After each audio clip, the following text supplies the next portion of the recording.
Easter at my parents' house had a rhythm that didn't change. Same table extended with the extra leaf. Same dishes brought out in the same order.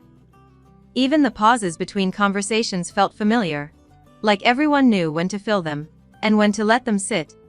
I arrived with my son and a dessert I hadn't been asked to bring. That, too, was part of the rhythm. My sister was already there, moving easily between rooms. Touching shoulders, adjusting things that didn't need adjusting. My parents watched her with a kind of quiet pride that never needed to be stated. I took a seat near the end of the table. Not isolated. Just placed. Dinner moved forward without friction. Conversations overlapped. Laughter landed where it was expected to. My son stayed close to me, occasionally pulling at my sleeve, asking questions that didn't belong to the room. Halfway through the meal, my mother set her fork down with intention.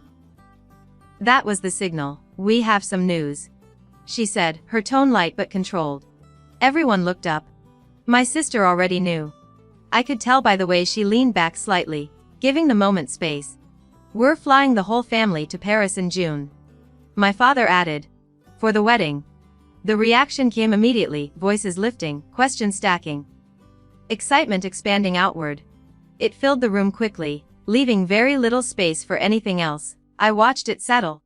Waited for the details that usually followed announcements like this. They didn't come. So I asked, "What date is the ceremony?" It wasn't a challenge. Just a question that belonged in the conversation. The shift was small, but noticeable. My mother looked at me, and for a moment, her expression didn't match the tone she'd been using. Then she smiled. "You're not invited," she said, almost gently. "You can stay home and watch your son." The words landed cleanly, no hesitation. No softening after, just placement. The table went quiet abruptly, but in layers. Conversation slowed, then stopped. No one corrected her. No one asked why. My sister looked down at her plate, my son unaware. Kept tracing patterns in the condensation on his glass. I felt the usual instinct rise. The one that scans for the right response, the acceptable reaction, the version of myself that keeps things smooth. I let it pass. Instead, I smiled. Not widely. Just enough to acknowledge that I had heard her. "Okay," I said. And for a second, it seemed like that might be the end of it. The moment contained, absorbed, filed away like so many others. But something in me didn't settle. Not anger, not even hurt, just clarity. So I added, almost as an afterthought. "Then I should probably let you know I won't be able to finalize the venue contract next week." My father frowned slightly. "What do you mean?" I kept my tone even. "The Paris venue. The one you booked through my firm." Silence returned, but this time it had weight, not confusion, recognition. My mother's smile didn't disappear. It just paused. "You're not handling that," she said. I replied. I didn't rush the explanation. There was no need. The venue requires the final authorization from the contracting party. That's me. No one spoke. My sister looked up then, not at me, but at our parents. As if recalculating something she had assumed was already secure, my father leaned back slightly.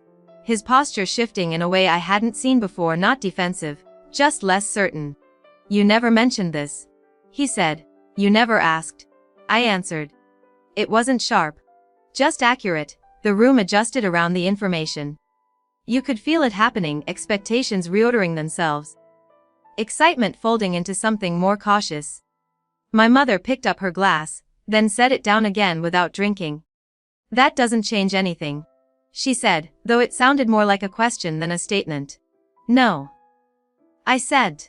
And I meant it. Because the contract wasn't leverage I planned to use. It was just context. "I can add it after a moment." Eyes agreed. My sister exhaled. Quietly. Not relief exactly. Something close to it. "But I won't be involved beyond that," I continued. "Someone else can take over once it's finalized." I reached for my son's hand under the table, more for grounding than reassurance. My mother nodded once, slowly. No apology followed. None was offered. None was requested. Dinner resumed, eventually. Conversations returned, though more carefully now. As if everyone was aware of the space between what had been said and what hadn't. I didn't stay long after. Outside, the air felt different. Not lighter. Just clearer. My son asked if we were going to Paris. I looked at him, then at the quiet street beyond. No, I said. He nodded, accepting it without question. And for the first time, the absence didn't feel like something taken from me. It felt like something I had finally stepped out of.